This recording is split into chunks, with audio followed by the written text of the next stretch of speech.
everyone, welcome to Curious People Wanted. I'm Dr. Daryn Reyman-Lock, curator of the Barnum Museum here in Bridgeport, Connecticut. I'm switching it up a little bit today.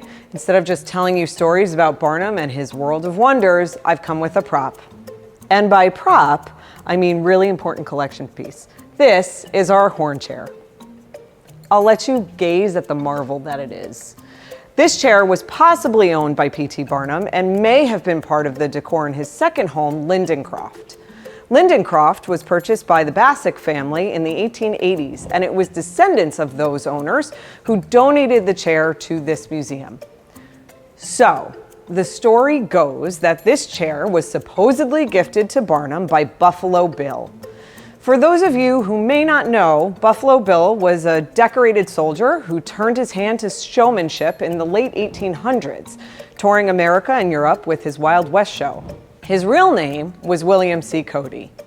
While this story is not entirely impossible, we cannot yet say that it is true. Buffalo Bill would go on hunting trips and often invited his friends to join him. It wouldn't be beyond reason to think he may have given gifts as part of these visits, but while we do know that Barnum did go on a buffalo hunt in 1870, it does not appear to have involved Bill. That party was hosted by Civil War General George Armstrong Custer himself at Fort Hays. Although we don't have any evidence showing that Barnum hunted with Buffalo Bill, it is likely that the two knew each other, especially as there is suggestion that Barnum attended Bill's Wild West show when it came to Staten Island in 1886. Okay, so that's the story, or at least how the story goes, but let me tell you about the chair. Horn chairs were a craze that spread around the US during the mid-1800s. The earliest reference I could find suggested they were a thing by 1857. That was the year California trapper Seth Kinman gifted a horn chair to President Buchanan. There are different stories surrounding this, though. One story says that the chair was made of elk antlers, while another said it was buckhorn. Regardless, these chairs weren't only gifts for the grand. Rich or poor, the horn craze was something everyone wanted in on, and you too could own your very own horn chair. I know. Super exciting. But calm yourselves, because before you run out to buy one, let me tell you about horn furniture. In 1876, the Toby Furniture Company of Chicago attended the Chicago Industrial Exposition and displayed an upholstered sofa and chair with arms made from horns. Apparently, the fashion caught on pretty quickly, and soon you could buy horn dressers and chairs, tables, sofas, and hat racks. The attraction to horn furniture makes a lot of sense if you consider the time period, though. By the late 1800s, America was recovering from the Civil War. Railroads began crossing the country, which opened up land for development and settlement. Cowboys became symbols of bravery and heroism, both of which were needed to conquer the perceived lawlessness of the West and cross Native American territories. And on that same note, people referred to the West as a frontier, an area that was viewed as a meeting point between civilization and savagery, as historian Frederick Jackson Turner said. As a result, things representing the American Wild West became a fascination. It was also a time period marked by famous people like Wyatt Earp, Doc Holliday, and Wild Bill Hickok.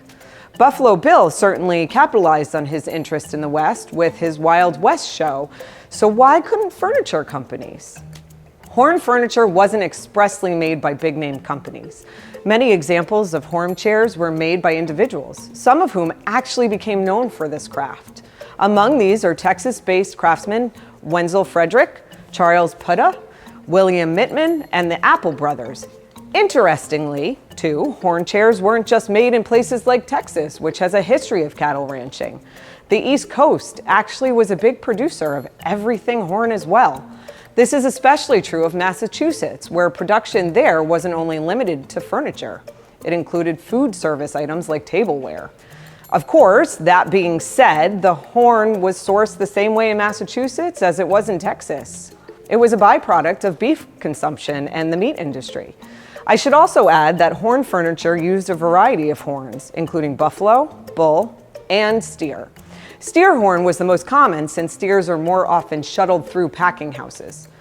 Our chair here at the Barnum Museum does not appear to have been made by one of these well-known horn furniture makers in the 19th century.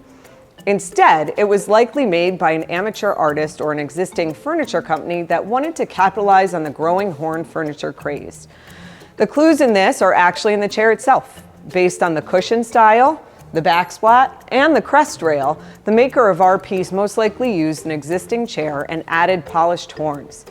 And nope, I can't say our horns are rare. They are steer horns. Like many objects, our horn chair has gone through changes over the course of its lifetime. Mainly, it was reupholstered with the red velvet fabric you see here.